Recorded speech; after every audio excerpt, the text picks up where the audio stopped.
Hi అండి. తెలుగు కథల ప్రపంచంకు స్వాగతం. ఇవాళ బాలమిత్రలోని ఉంగరం అనే ఒక కథను వినేద్దామండి. ఒక గ్రామంలో రమ అనే అమ్మాయి తన నాయనమ్మతో నివసిస్తూ ఉండేది. రమ 5వ తరగతి చదువుతోంది.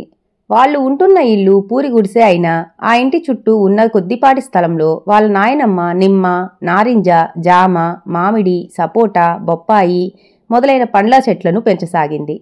అలాగే మరికొన్ని కూరగాయ మొక్కలు వేసింది. వాటి మీద వచ్చే ఆదాయంతోనే ఆవిడ మనవరాలు రమ బ్రతుకుతున్నారు.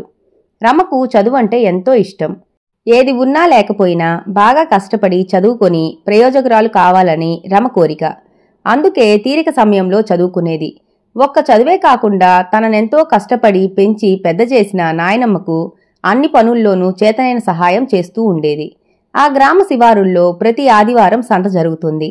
రమ వాళ్ళ నాయనమ్మతో, ఈరోజు నేను జామపళ్ళు తీసుకుని సంతకు వెళ్లి అమ్ముకొని వస్తాను.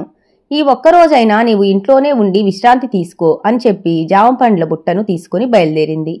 సంతలో చాలా చోట్ల జామపళ్ళు అమ్ముతున్నారు. కానీ అవి తాజాగా లేవు. కాబట్టి తన వద్దనున్న పళ్లన్నీ త్వరగానే అమ్మకమవుతాయి అనుకుంది రమ. అనుకున్నదే తడవుగా రమ బుట్టలోని జామపళ్లను చూసిన వారు చూసినట్లుగానే కొనుక్కున్నారు. అమ్మగా వచ్చిన డబ్బును జాగ్రత్తగా సంచిలో వేసుకుని ఖాళీ బుట్టను తీసుకోబోయింది. అయితే బుట్టలో ఏదో దొర్లిన చప్పుడయ్యి ఏమిటా అని చూస్తే ఎర్రరాయితో దగదగా మెరిసిపోతూ ఓ బంగారం ఉంగరం కనపడింది. ఇంత ఖరీదైన ఉంగరం తనింటిలో లేదని తలచి ఆ ఉంగరం ఎవరిదో గుర్తించి వారికి ఇచ్చేయాలని నిశ్చయించుకుంది రమ.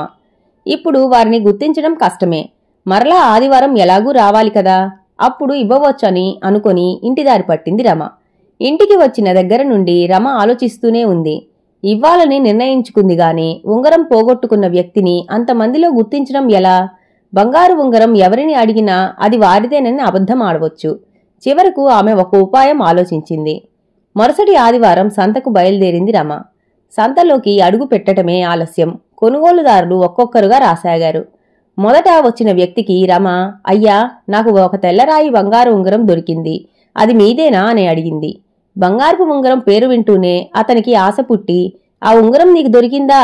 నేనింకా ఎక్కడెక్కడో వెతికాను సుమీ, అది అక్షరాలా నాదే అంటూ అబద్ధమాడాడు. అసలు విషయం గ్రహించిన రమ, నేనీ పళ్లన్నీ అమ్మే వరకు కాసేపు అలా వేచి ఉండండి, అప్పుడు మీ ఉంగరం మీకిస్తాను అంటూ సర్ది చెప్పింది.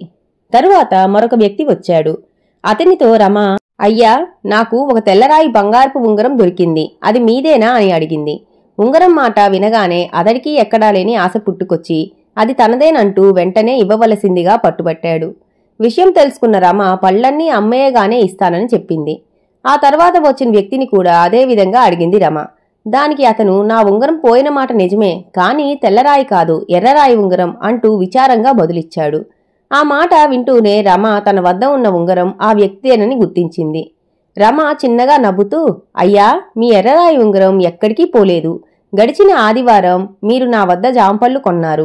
అప్పుడు మీ ఉంగరం జారిపడి ఉంటుంది. పళ్లన్నీ అమ్మకం అయ్యాక నా కంటపడింది. వెంటనే ఇచ్చేయాలనుకున్నాను. కానీ ఎవరికివ్వాలో తెలియక ఒక ఉపాయం ఆలోచించాను. ఆ ఉపాయంతోనే ఈ ఉంగరం మీదిగా గుర్తించాను అంటూ రమ తన ఉపాయాన్ని అతనికి వివరించి చెప్పి తన వద్ద ఉన్న ఉంగరాన్ని అతని చేతిలో పెట్టింది. ఇదంతా పక్కనే ఉండి గమనిస్తున్న దురాశాపరులిద్దరూ ఆ ఉంగరం తమదేనంటూ అబద్ధమాడినందుకు సిగ్గుతో వెళ్లిపోయారు.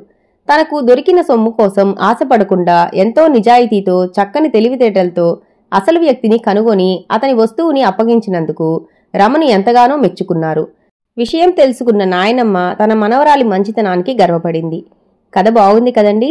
ఈ కథ గనక మీకు నచ్చినట్లయితే లైక్ చేసి, షేర్ చేసి, కామెంట్ చేసి మన ఛానల్కి సపోర్ట్ చేసేయండి ఫ్రెండ్స్. ఇక ఉంటానండి. By by.